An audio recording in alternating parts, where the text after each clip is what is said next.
Olá, meus amigos e minhas amigas que estão aí assistindo esse vídeo. Eu sou Rafael Barreto, professor de Direito Constitucional, e nesse vídeo, joga na tela, eu vou analisar o informativo de jurisprudência do Supremo Tribunal Federal, de número 950, estou de volta, destacando e explicando para vocês os mais importantes pontos das questões constitucionais que foram enfrentadas pela Suprema Corte nos casos enunciados aí no informativo. Se você que está me assistindo não conhece os informativos do Supremo, me permita lhe esclarecer que semanalmente o Supremo Tribunal Federal divulga um informativo de jurisprudência contendo um resumo dos julgamentos do tribunal na semana anterior. O conhecimento desses informativos é muito, mas muito importante para se manter atualizado com o que o Supremo está julgando e imprescindível para quem estuda para concurso público, porque os concursos cobram muita jurisprudência atualizada do Supremo Tribunal Federal. E sabendo que há muitas pessoas que não conseguem fazer o acompanhamento dos informativos, seja porque não tem tempo para se dedicar a isso, seja porque eventualmente tem dificuldade em compreender, eu criei e desenvolvo esse projeto de análise detalhada daquilo que o Supremo Tribunal Federal vem julgando. Se você está chegando aqui pela primeira vez, que alegria ter você aqui, espero que goste, que participe e saiba que tem aulas anteriores para você assistir, mais adiante eu vou lhe explicar como é que você deve proceder, ok? Vamos na tela, informativo 950. E vamos ter aqui no plenário esse primeiro julgamento. Nós vamos ter a DINS e a ADC debatendo a Lei 11.442 de 2007, que disciplina o serviço de transportador autônomo de carga, a natureza da relação, está aqui. O plenário iniciou o julgamento conjunto de ADIN e ADC, que debatem a lei que dispõe sobre o transporte rodoviário de carga por conta de terceiro, mediante remuneração. E aí o ministro Barroso relatou que já tinha deferido um cautelar na ADC para suspender os feitos que debatem a questão, julgou improcedente a ADIN e procedente a ADC, estou de volta e aqui eu já destaco, o que é natural no âmbito da natureza dúplice dessas ações. A ADIN e a ADC são ações dúplices, isso é muito explorado em provas. O que significa dizer, gente, são pretensões que se contrapõem. Na ADIN eu vou arguir a inconstitucionalidade, na ADC a constitucionalidade. E se eu julgo improcedente a ADIN, eu declaro a constitucionalidade. E de outro modo, se eu julgo improcedente a ADC, eu estou declarando que a lei é inconstitucional. São ações dúplices.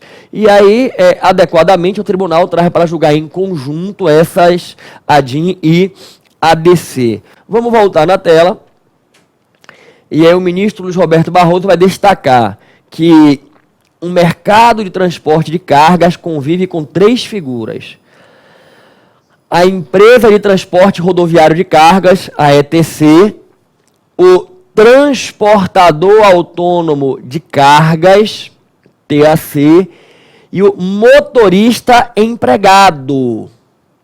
Aqui é o empregado de um empregador, que pode ser inclusive o dono de uma empresa que desenvolve o serviço de transportador autônomo. Aí ele vai destacar que a lei não se aplica na situação em que o transportador trabalha como empregado. O que essa lei destaca, segundo o ministro, é a regulamentação da contratação de transportador autônomo de carga por proprietário de carga e prestadora, empresa que transporta a carga, né? E aí o relator afirma que é legítima a terceirização das atividades fins de uma empresa, como já decidido pelo Supremo. A Constituição não impõe uma única forma de estruturar a produção, ao contrário, o princípio constitucional da livre iniciativa garante aos agentes econômicos liberdade para eleger suas estratégias empresariais dentro do marco vigente. Estou de volta e é importante esse destaque inicial, por quê? Porque tem alguns dispositivos da lei que foram questionados sob a ótica da proteção constitucional ao trabalhador, direitos do trabalhador lá no artigo 7º, como, por exemplo, a prescrição em relação aos créditos da relação de emprego. Porque a lei estabelece um prazo de prescrição aqui diferente do que está no artigo 7º. E o ministro Barroso destaca, essa lei não cuida da relação empregado-empregador. A gente não está analisando a atuação do motorista como empregado, mas sim uma relação aqui que envolve o prestador de serviço mediante uma relação comercial que está sendo desenvolvida. Não é uma relação de emprego. Aqui é o dono da carga contratando uma empresa que está prestando esse serviço de transporte de carga e não o empregado. Essa é a ideia que o ministro Barroso traz para afastar as discussões de violação ao artigo 7º da Constituição. E aqui, quanto à possibilidade de terceirizar a atividade fim, aí está reiterando o que o plenário do Supremo já decidiu. E você, se vem acompanhando o projeto de informativo, já me viu falar em um outro momento, que o Supremo entendeu que é possível a terceirização da própria atividade fim de uma empresa. Isso, inclusive, já foi explorado em diversas provas. É possível terceirização de atividade fim de uma empresa. Ainda que se trate da atividade fim, é possível a terceirização, inclusive, quando o Supremo firmou esse entendimento, afastou uma posição que era consolidada no Tribunal Superior do Trabalho. Vamos voltar na tela. E a gente vai aguardar a conclusão do julgamento. Aí está aí o ministro Barroso, reputou constitucional o prazo prescricional, porque não é relação de emprego, né? E aí, isso aqui é bem interessante. Explicitou que ao firmar a constitucionalidade da lei, não se está a chancelar a burla. Não se aplica a legislação quando se estiver fraudando a norma e onde exista efetivamente uma relação de trabalho e não se estiver reconhecendo o vínculo. Estou de volta aqui, é muito importante destacar o seguinte, olha só, a lei não se aplica à relação de emprego. Mas se na vida real identificar que é uma relação de emprego desfigurada mediante uma fraude, aí eu não vou aplicar o complexo da lei, não é? É porque, às vezes, na vida real, pessoas são contratadas sob, na realidade, vínculo empregatício, mas na forma cria-se outro vínculo. É uma situação comumente enfrentada na Justiça do Trabalho das cooperativas. Gente, a contratação de uma cooperativa para a prestação de serviço não implica no vínculo de emprego com os cooperados. Quando um empresário contrata uma cooperativa para prestar um serviço, não há relação de emprego entre o empresário e as pessoas físicas que estão ali na cooperativa prestando serviço. Não há relação de emprego. Só que na vida real, às vezes, o que é que acontece? O empresário, ele vai contratar pessoas físicas como verdadeiros empregados. Mas para afastar a relação de emprego, ele determina que criem uma cooperativa. Vocês vão criar uma cooperativa, eu vou contratar a cooperativa que eu afasto a relação de emprego. Só que aí quando você vai para a vida real e você identifica que havia relação de emprego, era uma fraude a criação da cooperativa, você afasta a fraude e reconhece o vínculo. E é isso que o ministro Barroso está destacando aqui. Olha, se, apesar de formalmente estar se contratando como um prestador de serviço, eu identificar que é uma fraude e é uma relação de emprego, aí vai aplicar o regime lá do artigo 7º da Constituição, da legislação trabalhista. Volta na tela. E aí, né, o julgamento está em andamento. O ministro Alexandre de Moraes acompanhou o ministro Barroso, mas o ministro Fachin abriu uma divergência. Vamos aguardar, né, a conclusão do julgamento. Está aqui o texto da lei. As relações decorrentes do contrato de transporte de carga de que trata a lei são de natureza comercial, não ensejando em nenhuma hipótese caracterização do vínculo de emprego. É isso que está na lei. Por isso que atribuiu à Justiça Comum a competência, fixou prazo prescricional, ok? Vamos avançar. Repercussão geral, responsabilidade civil objetiva, acidente do trabalho, discussão bem interessante, né? Bem interessante.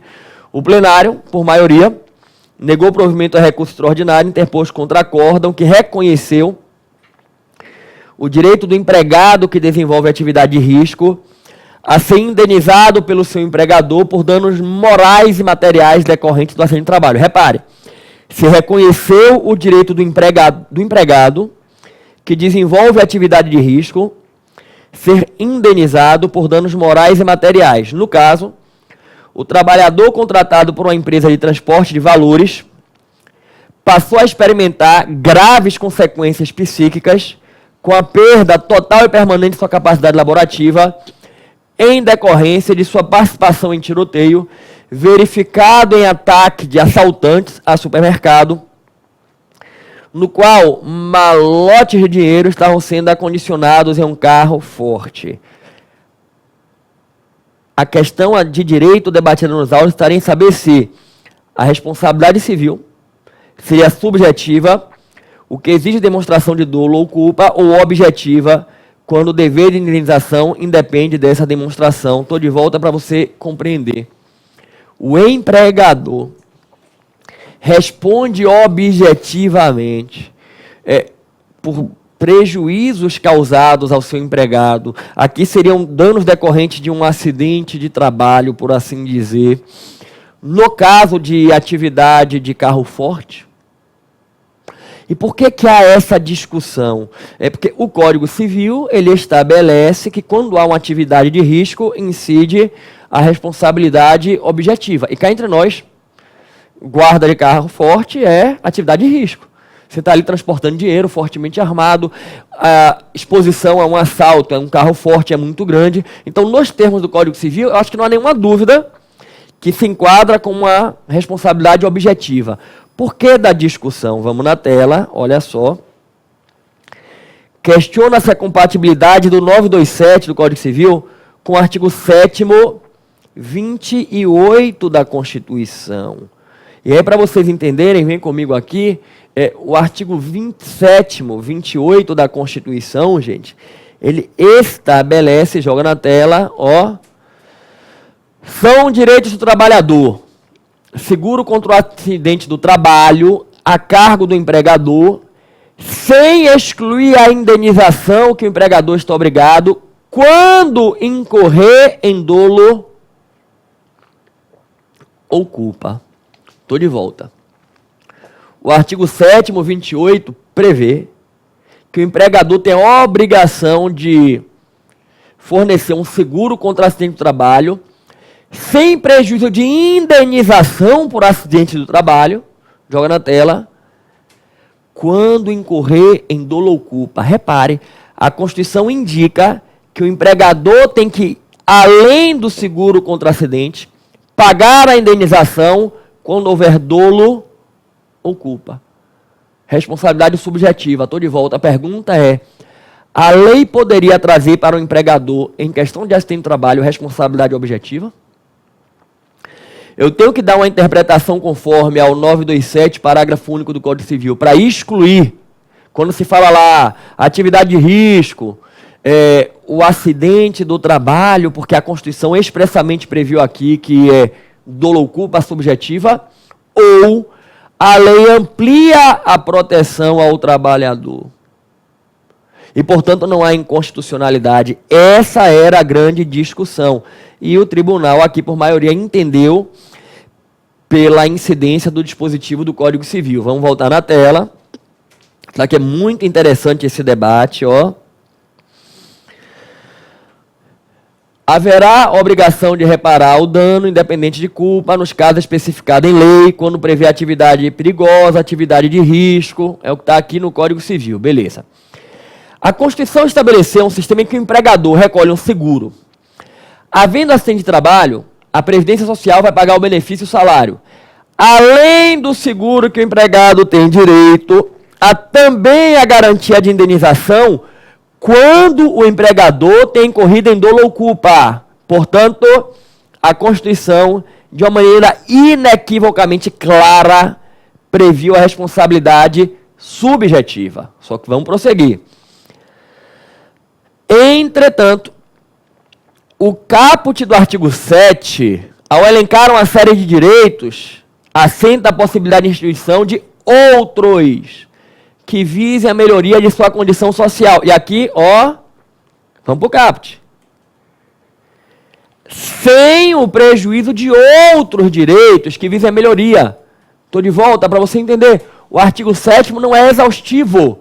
Os direitos previstos no artigo 7º não excluem outros direitos para o trabalhador. Vamos voltar no informativo. É certo que a Constituição assegurou a responsabilidade subjetiva, mas não impediu que os direitos dos trabalhadores pudessem ser ampliados por normatização infraconstitucional. Assim, é possível a legislação ordinária estipular outros direitos sociais que melhorem e valorizem a vida do trabalhador. Em decorrência disso, o referido dispositivo do Código Civil é plenamente compatível com a Constituição. Está aí. E no caso, motorista, segurança de carro forte, não há dúvida que o risco é inerente. Está aqui. E aí o ministro Barroso entendeu que a responsabilidade aí seria objetiva. Só que, olha que coisa interessante, os ministros Marco Aurélio e Fux entenderam que não seria aplicável a responsabilidade objetiva, não é? E aí o tribunal deliberou que vai fixar a tese em uma assentada posterior. Estou de volta. Não é? Então, apesar de ainda não ter sido fixada a tese, os termos, não é, da tese, houve já um entendimento aí da maioria de que se aplicaria ao Código Civil e aí haveria responsabilidade objetiva, ok? Vamos jogar na tela, vamos caminhar no informativo. Aqui na primeira turma, não comparecimento do defensor intimado e ausência de nulidade de julgamento importante. A ausência de defensor devidamente intimado à sessão de julgamento não implica por si só em nulidade processual. A primeira turma não conheceu de habeas corpus em que se alegava a nulidade do julgamento, né? O defensor devidamente intimado não foi para a sessão de julgamento. Está aqui. O colegiado esclareceu que o paciente é advogado, vinha exercendo sua própria defesa. Entretanto, quando intimado por diário oficial e pessoalmente para apresentar alegações finais, deixou de fazê-lo. Em decorrência disso, foi designado um defensor público para representá-lo, o qual apresentou as alegações finais. Posteriormente, o defensor foi intimado pessoalmente para a sessão de julgamento, mas não compareceu. E aí citou um precedente da corte, no qual fixado o entendimento de que, intimada a defesa para a sessão de julgamento, a ausência de sustentação oral não invalida a condenação. Estou de volta com vocês. E aqui, eu particularmente entendo que é uma decisão bem importante no enfrentamento de uma questão que, por vezes, se verifica na prática processual penal e que, nesse próprio caso aqui, está evidenciado o que aconteceu, que é o seguinte, gente. A ausência formal da peça de defesa, em qualquer de suas variáveis na estrutura do processo penal, defesa preliminar, as alegações finais, impede a sequência sob pena de nulidade. Percebam que o réu aqui era advogado, intimado para apresentar alegações finais, não apresentou. O processo não poderia seguir. O Supremo entende que a ausência da peça de alegações finais gera nulidade. E aí, como é que você supre isso? Defensor público. Aí, às vezes, na vida real, pode acontecer de alguém, por estratégia, não apresentar a peça para quê? Para atrasar o andamento do processo. Intencionalmente deixa de apresentar a peça de alegações finais para atrasar o andamento do processo, porque sabe que vai ter que intimar de novo, e que se o advogado não apresentar, vai ter que substituir um advogado.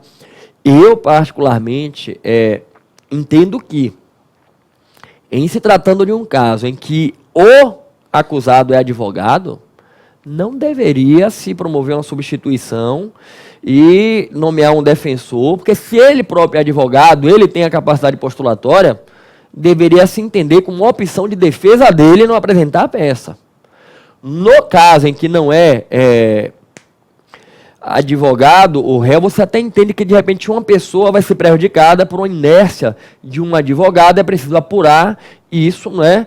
Mas num caso como esse, eu particularmente entendo, mesmo sabendo que não é a jurisprudência, que se o advogado é intimado para apresentar a defesa, ele não intima, e ele está utilizando isso como uma estratégia processual, eu acho que está violando o dever de cooperação processual para o bom andamento do processo. Ainda que eu saiba que é uma estratégia de ampla defesa, Eu não vejo isso com muitos bons olhos, não, né? Sob a ótica da boa-fé processual, mas enfim. E aí você chega na sessão de julgamento, devidamente intimado, ele não vai, para adiar o julgamento. E o que é que eu ganho adiando o processo? Eventualmente uma prescrição.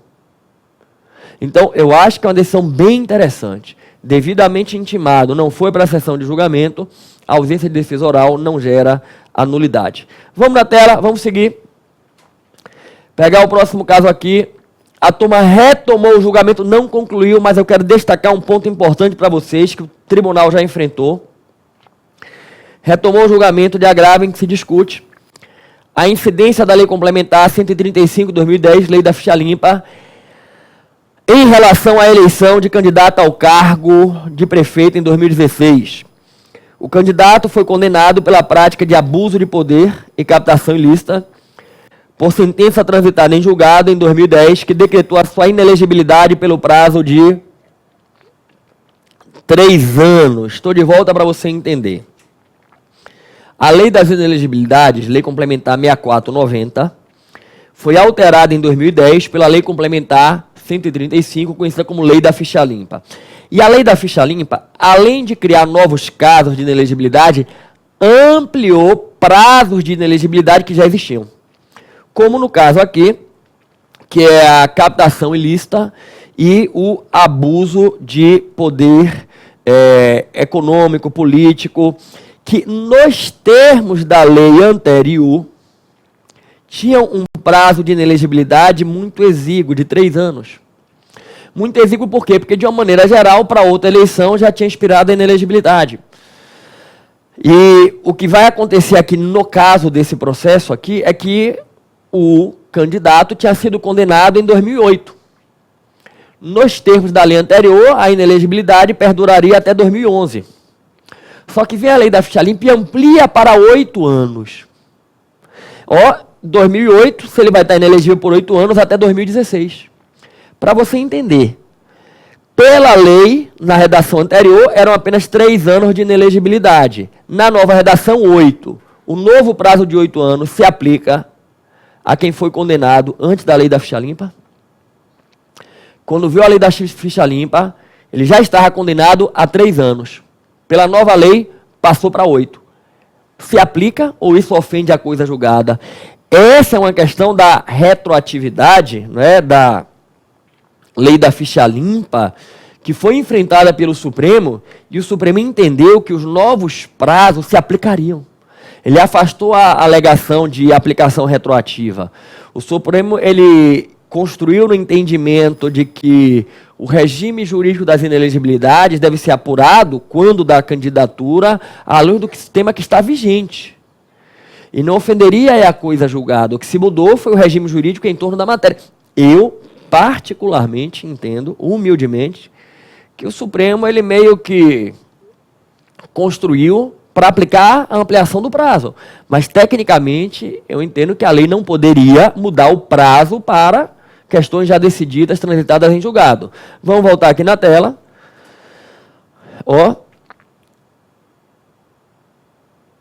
O recurso extraordinário impugna um acordo do TSE que reputou que ele estava inelegível em 2016, em razão da aplicação da tese que foi firmada pelo Supremo no recurso 929.670, né?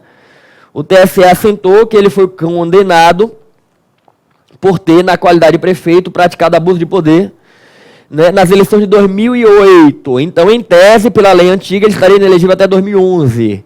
Só que pelo novo regime da Lei da Ficha Limpa, estaria inelegível até 2016. Portanto, quando da data da eleição, ele estaria inelegível.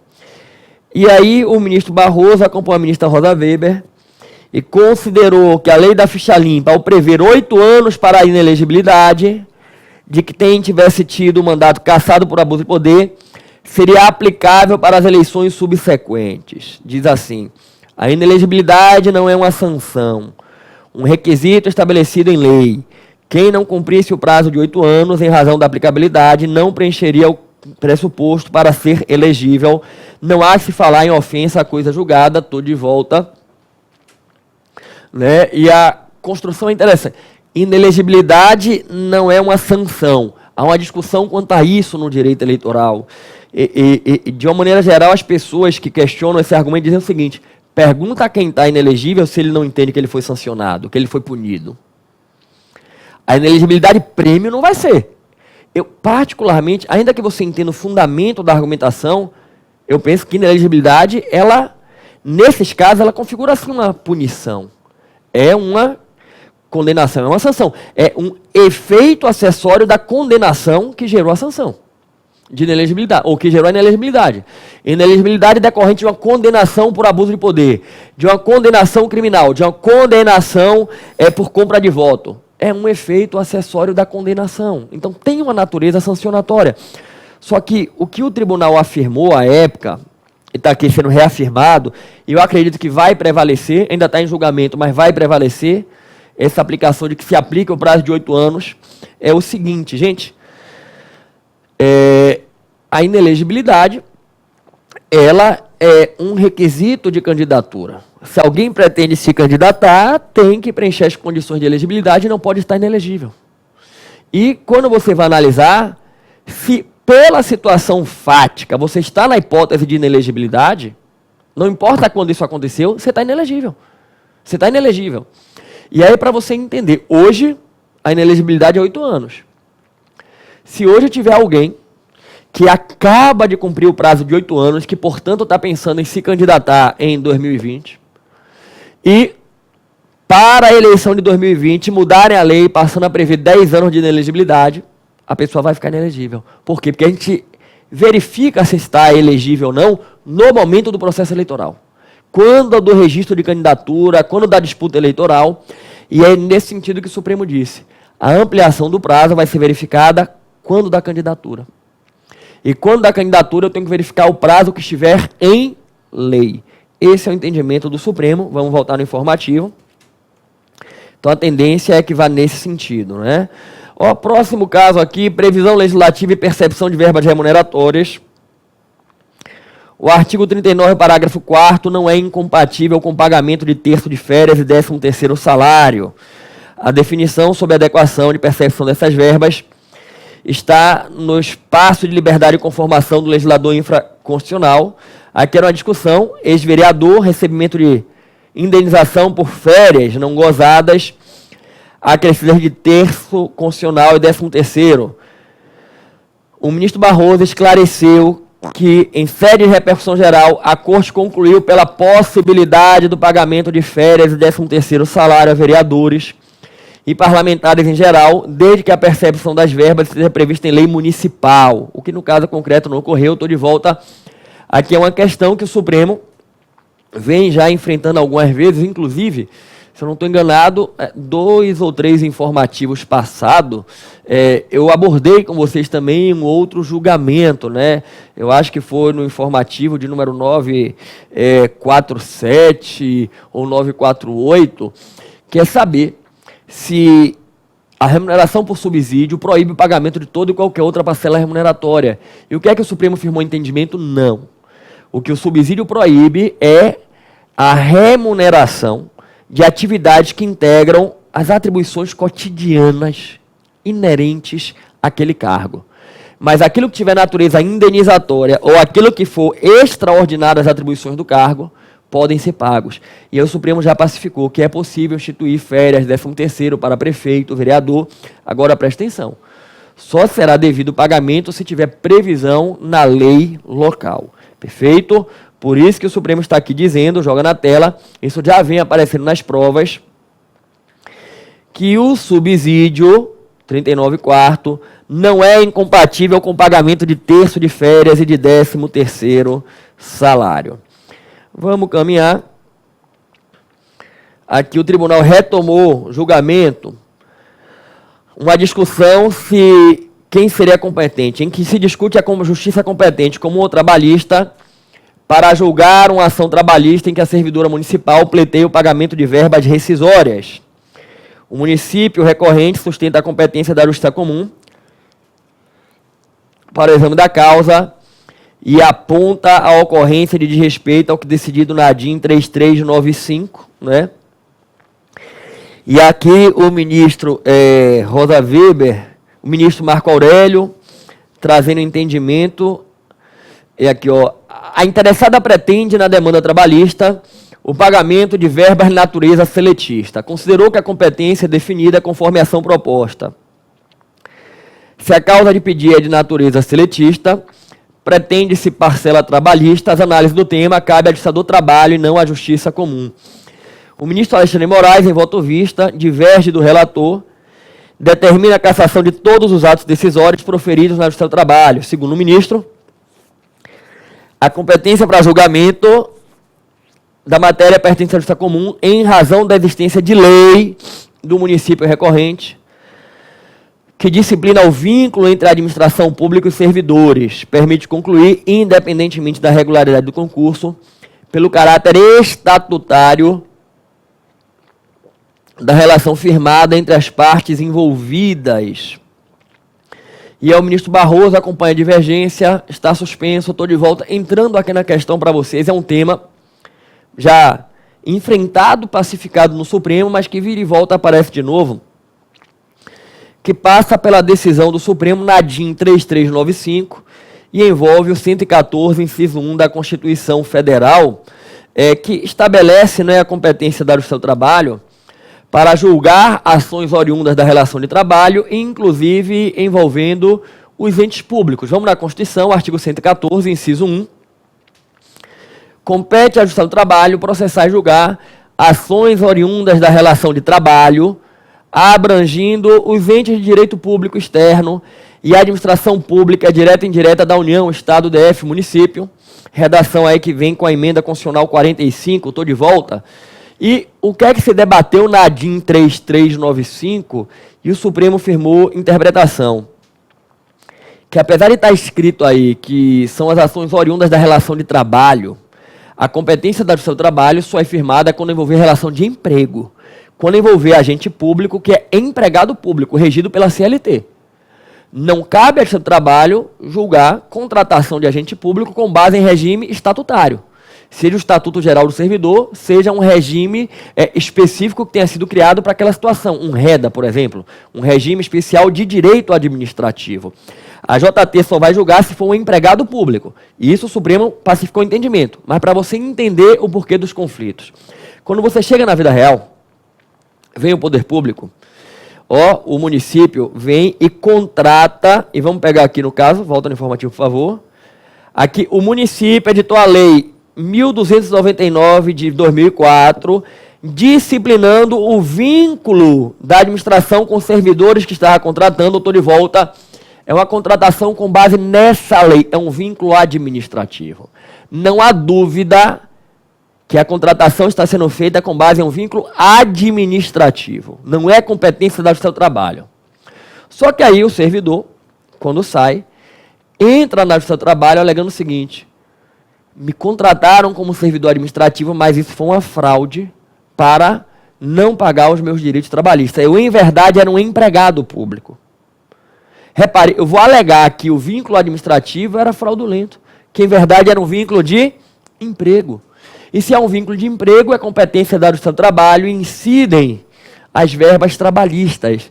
E aí o autor da ação alega isso. E a grande questão é, de quem é a competência? Pelo que está no regime de contratação, é a Justiça Comum, porque é um vínculo administrativo. Pela argumentação do autor, é a Justiça do Trabalho, porque é um vínculo empregatício, foi uma fraude. Só que o que tem prevalecido no tribunal, e eu imagino que é o que vai prevalecer aqui, e é o que traz o ministro Alexandre de Moraes. Gente, eu não posso afirmar a competência com base na alegação do autor. Quer dizer que o autor da ação diz que é uma fraude e que o vínculo é trabalhista e, portanto, a competência do seu trabalho? Não. Como destacou o ministro Alexandre de Moraes, o vínculo de contratação é administrativo. A competência é da Justiça Comum. Compete à Justiça Comum, se for o caso, reconhecer que houve uma fraude. E aí sim declarar que é um vínculo trabalhista e encaminhar para a Justiça do Trabalho. Joga na tela. Por isso que o ministro vai destacar aqui, independentemente da regularidade do concurso público, se é ou não é uma fraude que foi feito, mas há um caráter estatutário. E por isso a competência é da Justiça Comum. Eu imagino que essa linha trazida pelo Alexandre de Moraes, que já foi acompanhada pelo ministro Barroso, é a linha que ao final vai prevalecer, ok? Bom, vamos seguir Ó, a segunda turma aqui discutindo, né, condenação de Correios. Eu não destaquei aqui, não vi nada que merecesse um destaque maior para estar trabalhando com vocês nesse julgamento. Aqui, a segunda turma também iniciou um julgamento, uma discussão sobre a tempestividade de recurso, né? Também não vi o que destacar ainda, estou de volta. Aqui é o seguinte, o Ministério Público, ele entrou com recurso contra a absolvição e o assistente de acusação também, e aqui haveria uma discussão sobre a intempestividade do recurso do MP e depois do recurso do assistente de acusação. Então, a discussão sobre o lapso temporal para o MP entrar com recurso e, pelo que traz o ministro Fachin, realmente o Ministério Público deixou esperar o prazo e não recorreu, e da inércia ali flui realmente, né, o prazo para o assistente entrar com o recurso. Ele está entendendo que o assistente entrou com recurso tempestivo. Vamos na tela. Ó, tá aqui. O prazo para o assistente de acusação interpor recurso começa a correr do encerramento em habeas do prazo do Ministério Público, né?